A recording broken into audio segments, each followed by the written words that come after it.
Hayat çoğu zaman bizi sınar. Belirsizlikler, acılar, seçimler. Tüm bunların içinde yönümüzü bulmak zor olabilir. Ama bazı düşünürler bu karmaşanın içinde bize ışık tutar. Friedrich Nietzsche sadece bir filozof değil, aynı zamanda cesurca yaşamayı öğreten bir rehberdir. Bugün onun fikirlerinden yola çıkarak hayatımıza yön verecek 7 temel dersi keşfedeceğiz. Her biri seni biraz daha kendine yaklaştıracak. Kendi yolunu seç.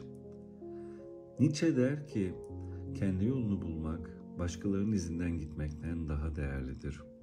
Toplumun beklentileri, gelenekler, kalıplar hepsi bizi şekillendirmeye çalışır. Ama gerçek özgürlük kendi değerlerini yaratmakla başlar. Bir düşün, bugüne kadar verdiğin kararların kaçı gerçekten senindi? Cesur ol, kendi yolunu çiz. Hatalar da senin olsun, başarılar da. Çünkü ancak o zaman gerçekten yaşarsın. Acı, güçlü olmanın bedelidir. Nietzsche'nin en bilinen sözlerinden biri, beni öldürmeyen şey beni güçlendirir. Zorluklar seni yıkmak için değil, seni dönüştürmek için vardır. Hayatında seni en çok zorlayan anları düşün. Belki bir kayıp, belki bir başarısızlık. O anlar seni nasıl şekillendirdi? Acıdan kaçma. Onu bir öğretmen gibi gör. Çünkü gerçek güç konfor alanının dışında doğar.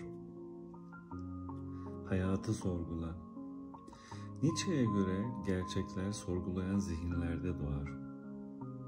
Hayatı, inançları, kuralları sorgulamak seni daha bilinçli yapar. Körü körüne inanmak yerine düşünerek yaşa. Bugün doğru bildiklerinin ne kadarı sana ait? Kendi hakikatini bulmak bazen yalnız kalmayı gerektirir.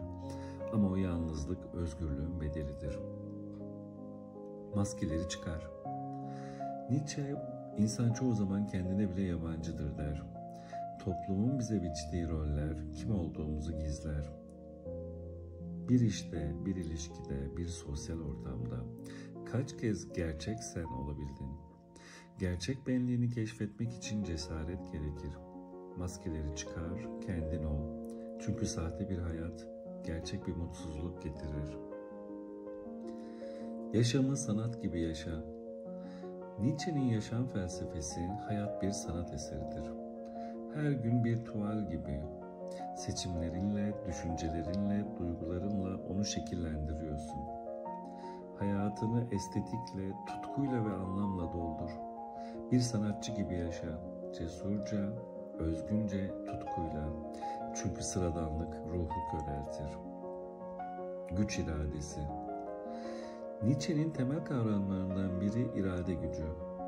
Hayatta ilerlemek için sadece bilgi yetmez, irade gerekir. Hedeflerine ulaşmak için kararlılık göster.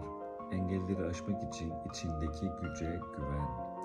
Bir hedefin varsa onun için ne kadar mücadele ediyorsun? İrade sadece istemek değil, vazgeçmemektir. Ebedi dönüş. Nietzsche sorar, yaşamını sonsuza dek tekrar yaşamak zorunda olsan aynı şekilde yaşar mıydın? Bu soru hayatını nasıl yaşadığını sorgulatır.